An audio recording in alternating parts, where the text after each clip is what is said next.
বিক্ষিপ্তভাবে বৃষ্টি হলেও বর্ষা এখনো ঢোকেনি, আর এরই মধ্যে ডেঙ্গু নিয়ে চিন্তিত মালদা জেলা প্রশাসন। বাড়ছে ডেঙ্গু আক্রান্তের সংখ্যা। মোকাবিলায় স্বাস্থ্য দপ্তর ও জেলা প্রশাসন দফায় দফায় বৈঠক করছে। একাধিক পদক্ষেপ গ্রহণ করা হচ্ছে। মানুষের মধ্যে সচেতনতা বাড়াতে জোর দেয়া হচ্ছে, কিন্তু তারপরেও ডেঙ্গু দমনে তেমন উল্লেখযোগ্য সাফল্য মিলছে না। এখনো পর্যন্ত মালদা জেলায় চলতি বছরে ১৪২ জন আক্রান্ত হয়েছেন। স্বাস্থ্য দপ্তরের পক্ষ থেকে বাড়ানো হয়েছে ডেঙ্গুর টেস্ট। মালদা জেলায় শুধু ডেঙ্গু নয়, এই বছর ম্যালেরিয়ারও প্রকোপ দেখা দিয়েছে। মালদা জেলার ইংরেজ বাজার পুরো এলাকায় ও কালিয়াচক ১, ২, ৩ নম্বর ব্লকে ডেঙ্গু আক্রান্তের সংখ্যা সবচেয়ে বেশি। ওই সব জায়গায় স্বাস্থ্য দপ্তরের পক্ষ থেকে বিশেষ কর্মসূচি নেওয়া হয়েছে। বাড়ি বাড়ি গিয়ে জনসচেতনতামূলক প্রচার চালাচ্ছেন স্বাস্থ্যকর্মীরা। আমরা আগে থেকে যদি সতর্ক না করি তাহলে তো সেটা আরও বেড়ে যাবে। তাই জন্য আমাদের কাজটা শুরু হয়ে গেছে। আমরা প্রতিদিন সকালবেলা বেরিয়ে প্রত্যেকটা বাড়ি ভিজিট করে বাড়ির ছাদে যে টব থাকে বা বাড়িতে যে খোলা যদি ফাঁকা জায়গা থাকে সেক্ষেত্রে সেখানে টায়ার বা খোলা পাত্র এগুলো যদি থাকে, সেখানে যদি জল থাকে আমরা সেটা উল্টে দিচ্ছি। আর সেটা আমরা বাড়িতে বলে দিচ্ছি যে যেন সেটা না ফেলে, কারণ সেটাতে জল বৃষ্টি হলেই তো জল হবে বা কোনোভাবে জল পড়তেই পারে, সেক্ষেত্রে তো ডেঙ্গুর মশা হবে আর তারপরে তো ডেঙ্গুটা বাড়বে।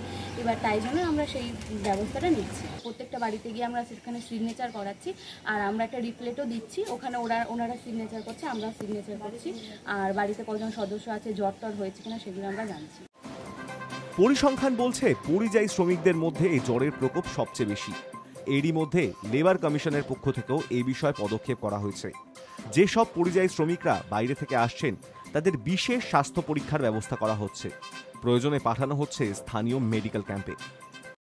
দেখুন, গত বছরের তুলনায় ডেঙ্গু রোগের জন্য টেস্টিং অনেক বেড়েছে এই বছর, এবং ডেঙ্গু পজিটিভ রোগীর সংখ্যাও কিন্তু গত বছরের থেকে একটু বেশি আছে। আমরা মাননীয় জেলা শাসক প্রায় লাস্ট 1 মাসে 3 থেকে 4 বার এটা নিয়ে তিনি পর্যালোচনা করেছেন। গত শনিবার দিনও পর্যালোচনা হয়েছে। আমরা হিসেব করে দেখেছি ইংরেজবাজার ব্লক, কালিয়াচক 1, 2, 3 এই 4টে ব্লকেই মেন আমার ডেঙ্গুটা একটু বেশি আছে। কোনো ব্লকে 21টা, কোনো ব্লকে 22টা করে পেশেন্ট আছে। তো সব মিলিয়ে আমাদের প্রায় 146 মতো 142টা পেশেন্ট এখন অবধি ডিটেক্টেড হয়েছে। এই 6 মাসে একজন পেশেন্টকে মেডিকেল কলেজে ভর্তি করতে হয়েছে, আর কোনো অ্যাডমিশন লাগেনি, কারণ সবাই সুস্থ আছে, সুস্থ হয়েও গেছে। 1-2টো পার্ট থাকে। একটা হচ্ছে প্রিভেনশন। ডেঙ্গু প্রিভেনশনের জন্য জেলা শাসক নির্দিষ্ট কিছু নির্দেশ দিয়ে দিয়েছেন।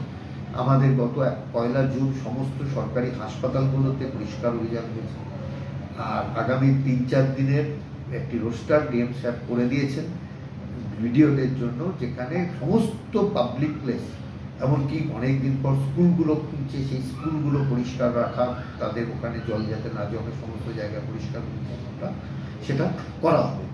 চিকিৎসার দিক দিয়ে ইতিমধ্যে আমরা ট্রেনিং পার্ট, ট্রেনার আমাদের কমপ্লিট, ডাক্তারদের, স্পেশালিস্টদের এবং নার্সিং অফিসারদের আমরা মার্চ-এপ্রিলে এক প্রস্ত ট্রেনিং দিয়েছিলাম। আবার আগামী মাসে আমাদের 2 দিনের একটি ট্রেনিং প্ল্যান হচ্ছে সমস্ত চিকিৎসক এবং সমস্ত চিকিৎসা কর্মী অবধি, এমনকি আশা অবধি। তো ডেঙ্গুর জন্য আমরা সর্বতভাবে প্রস্তুত আছি। ডেঙ্গুতে যাতে আমাদের একজন নাগরিককেও হারাতে না হয়, তার জন্য আমাদের লক্ষ্য, সেই লক্ষ্যে আশা করি এবার আমরা সফল হব। ইংরেজবাজার ও কালিয়াচকের বিভিন্ন এলাকায় চলছে সাফাই অভিযান। যদিও ইংরেজবাজারের বেশ কিছু গুরুত্বপূর্ণ স্থানে উল্টো ছবি দেখা দিয়েছে। রাস্তায় আবর্জনার স্তূপ। পৌর নাগরিকদের দাবি যত দ্রুত সম্ভব অন্যান্য এলাকার মতন ওইসব এলাকা থেকেও বজ্র পরিষ্কার করা হোক। Hi news network.